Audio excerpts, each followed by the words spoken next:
Hey everyone, so this review is to compare three of the best smartphones out there to date, in my opinion, June 2024.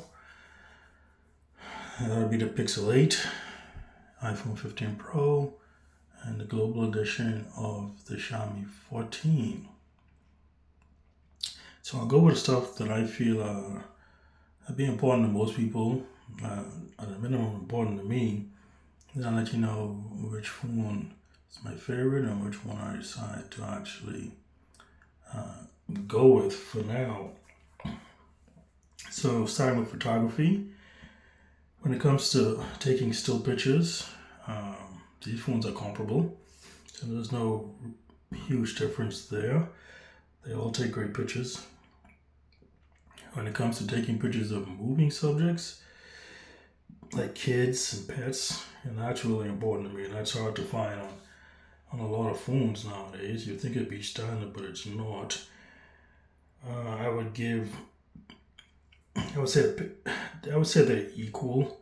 I did have to enable like fast tracking on the Xiaomi, but after doing that, I would say that they're relatively equal. I would say if I had to rate the fastest, probably give the Xiaomi one, and then maybe the Pixel 2, um, and then rate the iPhone as third place. But again, they're relatively equal, so you won't really notice a big difference. They all do a good job in that area.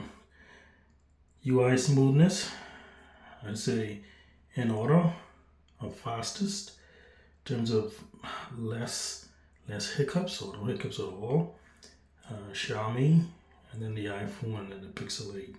Pixel 8 definitely has the most hiccups out of the two. The Xiaomi is butter smooth. I saw them ever have any hiccups, if ever.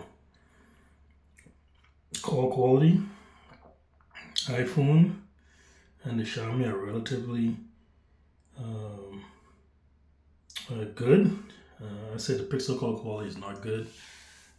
People have a tough time hearing me, um, and vice versa.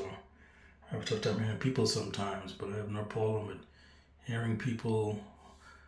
I could be sitting in the same spot, and people have no problem hearing me on my iPhone. I have no problem hearing people when I make calls on my iPhone or my Xiaomi phone. But the Pixel doesn't do a good job in that area, in my opinion. Audio quality, I would say the iPhone and the Xiaomi are relatively equal. The Pixel, I would say the audio quality is not that good. Periodically, I get some static when I'm playing some videos or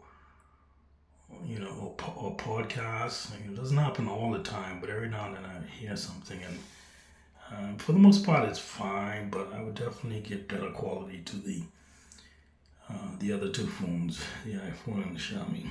Overall, battery life in order of lasting the longest.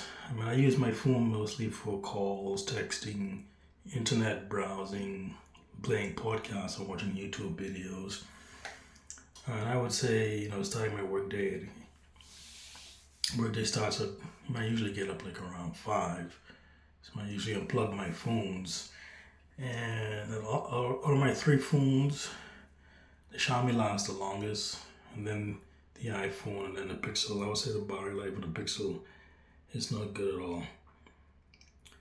Um, Miscellaneous likes for each phone. I like Xiaomi's customizations options via its theme engine.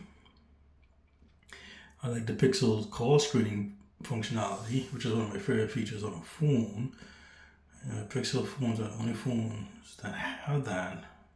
One time ago, Sony phones did too, but I don't know if they still do or not. So basically, if someone calls you, the assistant will kick in, Google Assistant will kick in and screen the call for you, which I think is really nice. It really helps if you're someone that gets a lot of spam calls, which I do. The Pixel cuts that out considerably, cuts down on the spam calls. It's not enabled by default, at least it wasn't on my phone. You have to go into the call settings and enable it, but once you enable it, you're good to go. I like, for the iPhone, I like its interoperability with, um, specifically when you use the earbuds with other Apple devices like an Apple TV, iPad, and the phone itself. It just easily transitions between those devices depending on which one you want to listen to audio wise. So I like that. I like that interoperability. I don't have, earbuds for, and my earbuds, my earbuds work with my Apple earbuds work with my Xiaomi and my Pixel phone, but I don't have like Pixel exclusive or Xiaomi exclusive earbuds or tablets. Um, I also have a Mac, so the interoperability works good there too. So I can't speak about interoperability if I had like Xiaomi specific, laptop AirPod and AirBuds and stuff, or same thing for the Pixel. I don't know how that works, but on the iPhone side of things, it works seamlessly and I like it. Some dislikes, general dislikes. The Xiaomi, for some reason I use it with T-Mobile. All my phones are T-Mobile, and I can't enable. It won't allow you to enable the global version. Won't allow you to enable visual voicemail for some reason. It just won't enable the native Android visual voicemail. So I don't like that because I like to use visual voicemail. I have no problem with my Pixel 8 or any other Android phone that I've used. Just for some reason, I don't know if because the Xiaomi phone is missing a particular band or something. But I mean, you can use T-Mobile's visual voicemail app as an alternative. I mean, that has a cost associated with it, but the iPhone, thing I don't like about the iPhone is if you take a lot of pictures and videos, which I do, you always get to a point where you get low on space and they try to push you to get more iCloud storage. Especially if you're backing up your iPod and your iPhone. So they seem to always be trying to push you. Just recently I upgraded my iCloud storage, but if using an Android phone, I never have that problem, right? I use Google Photos. It copies all my stuff to Google Photos, and I run out of space a lot quicker on an iPhone than I do on my Android phone. So I don't like that because it feels like you're forced to be in a subscription. Now, arguably, I'm in a subscription too for Google Photos, but it just seems like the iPhone's a lot more pushy in that regard, so I don't like that. Battery life, I would say the battery life, I don't like the battery life on the Pixel. I would say that's its down, its Achilles heel. OS support, upgrade support, which is important for me or anyone that keeps their phone longs. So Pixel gets 7 years. Xiaomi is going to get 4 years, and the iPhone is unknown. I mean, lately Apple said they'll offer 5 years of support, so 5 to 6 years of support for the iPhone. But nowadays, iOS is becoming more and more fragmented, especially starting with iOS 18, and that if you don't have the Pro model of the iPhone, you won't get some features of iOS, so you won't have that problem on a Pixel. And the Xiaomi for 4 years at least. Screen size. So the Pixel has a 6.2, 6.3 for the Xiaomi, and 6.1 for the iPhone. So for me, the winner is the Xiaomi. Having a little bigger screen is nice. Weight. It's 187 grams for the Pixel, 193 grams for the Xiaomi, and 187 grams for the iPhone. So they're definitely in the hand if you someone that likes light phones. The iPhone and the Pixel are the winners here. They're definitely lighter. So in summary, my favorite phone out of the three is really the Xiaomi. I like it. I think it's a pretty cool phone. Um, like stuff like its customizations, and I think the camera's great overall. I think it's a great overall phone. Um, the iPhone, the iPhone's, it's good old faithful. So when you get an iPhone, you know what you're getting. So nothing extraordinarily or new there. You know what you get. My favorite feature on the iPhone is that always on the screen display though, which the S24 adopted.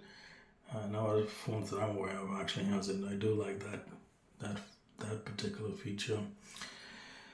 You can get like the global edition from Wonder Mobile or WonderMobile.com or Newegg.com if you have an interest in those phones, and the Pixel and the iPhone you can get from pretty much anywhere. So the phone I'm probably going to keep though is the iPhone for now because it's the main stuff in terms of audio. My call quality, I have no problems. My camera is good. It's lightweight. It's some of the most important features to me. The only reason why I'm not going to keep the Xiaomi is because it's just a little bit too heavy. I like my phones to be as light as possible. Certain phones that, when the phones get over a certain weight, for me personally, it causes my wrists and stuff to hurt. And unfortunately, the Xiaomi does that for me, whereas the other two phones I could use with no problem. They're just the right weight. So even though I prefer the Xiaomi, because it's a good all-around phone, call quality, pictures, screen size, it's just a little bit too heavy for me. But I love it. If anyone that's interested in the global version of the Xiaomi 14, I would say, yeah, definitely give it a try. It works on T-Mobile. I can't speak for any other carrier. 5G, I get 5G with no problem in the US on this. It's just always on display for the iPhone that I like. So yeah, those are my thoughts on these three phones. I'll definitely be interested in the Xiaomi 15 when it comes out, the global edition. Hopefully it's lighter than the current edition. I doubt it'll be. For some reason, these manufacturers don't think having a light phone is important. And for most people, it's not an issue. For me, it is. Having heavy phones just causes me a problem for some reason. So, anyway, those are my thoughts on these three phones, and I hope it helps you if you're trying to decide between these three. I'm definitely going to be interested in Pixel 9 when it comes out. Hopefully, that's better battery life and better call quality. If so, that'll become my new primary, because I do prefer Android over iOS. This gives you a little bit more flexibility, especially when using third-party apps and trying to attach stuff and navigate share between different apps and stuff. So a little more flexibility on Android, a little more freedom than you do on iOS. Let's say I give you an example, like I have a digital picture frame. When I want to share pictures to that, I can do that very easily on my Android phone. On my iPhone, I can't see some of the pictures, to be able to upload it to that particular device, So Android's just a little bit more open in terms of being able to access different devices and share, between different apps and stuff like that. And that's why I kind of like Android a little better. The thing I like about iPhone is security. Is touted for having good security, so I kind of trust iPhone a little bit more when it comes to security. But who knows? I mean, that's what they tell us. Who knows if they're telling us the truth about that stuff or not? But anyway, those are my thoughts. Hope it helps you. Bye.